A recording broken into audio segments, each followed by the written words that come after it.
Hello दोस्तों, मैं चीज पटना यूट्यूब में आप सभी का स्वागत करते हैं। हम एक नए टॉपिक लेके आए हैं, प्रॉफिट एंड लॉस, और इसे हम खाटी मेथड से बताने वाले हैं। देखिएगा कि इसमें 5 चीज का हमको ध्यान रखना पड़ता है। जैसे पीवीएस क्या होता है? मूलधन, मूलधन जिसको हम प्रिंसिपल कहते हैं, और प्रॉफिट, प्रॉफिट प्रॉफिट याद रखना पड़ेगा जिसको हम लाभ कहते हैं। लॉस याद रखना पड़ेगा जिसको हम हानि कहते हैं। उसके बाद सीपी, कॉस्ट प्राइस, जिसको हम क्रय मूल्य कहते हैं। क्या कहते हैं? क्रय मूल्य कहते हैं। उसके बाद हम एसपी याद रखेंगे। एसपी को कहा जाता है विक्रय मूल्य, बोला जाता है विक्रय मूल्य। और एक चीज और याद रखना पड़ेगा, पी यानी मूलधन को हमेशा अपने आप में आपको 100% लेके चलना पड़ेगा। और उसके बाद आपको एक याद रखना पड़ेगा, लाभ बराबर होता है विक्रय मूल्य, और विक्रय मूल्य माइनस क्रय मूल्य होता है। उसके बाद याद रखना पड़ेगा हानि बराबर होता है क्रय मूल्य माइनस विक्रय मूल्य होता है। यही इसी पर हम एक एग्जांपल लेके आए हैं। देखिएगा, तुलना करके, यानी खाटी मेथड पर हम क्वेश्चन लेके आया।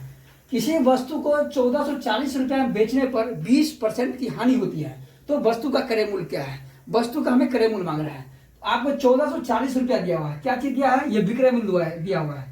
ये आपको विक्रय मूल्य दिया है, यानी कि एसपी दिया हुआ है। आपको 1440 में बेच रहे हैं आप। अगर खरीदिएगा तो वो क्रय मूल्य होता है, और 20% हानि होता है। अगर 20% हानि होगा आपको, तो आप कितना बेचिएगा? 80% बेचिएगा। 80% में जब बेचे, इसका तुलना विक्रय मूल्य विक्रय मूल्य से कीजिए। 20% हानि पर, यानी कि आप बेचिएगा 80% पर, तो 80, इसका तुलना आप इसके साथ कीजिए। जो मांग रहा है उसके साथ गुना कीजिए। क्रय मूल्य अपने आप में क्रय मूल्य हरदम 100% होता है, इसलिए क्रय मूल्य 100 से गुना कीजिएगा आप। अब इसको काटिएगा आप, तो 20 चौका 80, 20 पंचे 100 होता है। फिर 4 से काटिएगा, 4 तिया 12 और 4 छक 24, यानी कि 360। फिर इसको जब गुना कीजिएगा तो 0, 6 पंचे 30 और 5 तिया 15, 3 1800 रुपया इसका आंसर निकलेगा।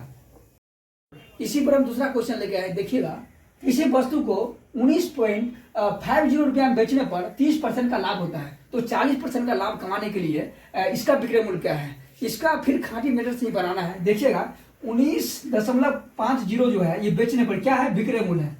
विक्रय मूल्य की तुलना आप क्या कीजिएगा? विक्रय मूल्य से कीजिएगा। ठीक, इस पर जो है 30% लाभ होता है। इसका मतलब विक्रय मूल्य कितना हो जाएगा? जो जी 100 रुपया बेच रहा था, 30% लाभ पे, तो विक्रय मूल्य 130 हो जाएगा। आपको 130 रुपया हो गया। तो कह रहा है कि 40% लाभ कमाने की इसका विक्रय मूल्य क्या होगा? 100 पर क्रय मूल्य था, और इस पर 40% का लाभ हुआ, तो इसका मतलब विक्रय मूल्य 140 होगा। इसका विक्रय मूल्य क्या है? तो उससे गुना कीजिएगा आप 140 से। जब इसको काटिएगा तो 0 से 0 कट जाएगा। फिर जो है ये दशमलव उड़ाइएगा तो नीचे में आपको 100 आना चाहिए। और जब काटिएगा फिर से, ये 13 एकम 13, 13 पचे 65 हो गया। और यहाँ पे 1 0 से आप क्या कीजिए? इसको काट दीजिए। फिर जब गुना कीजिएगा तो 14 पंचे 70, 14 7 21, यानी कि 210 रुपया इसका आंसर आ जाएगा।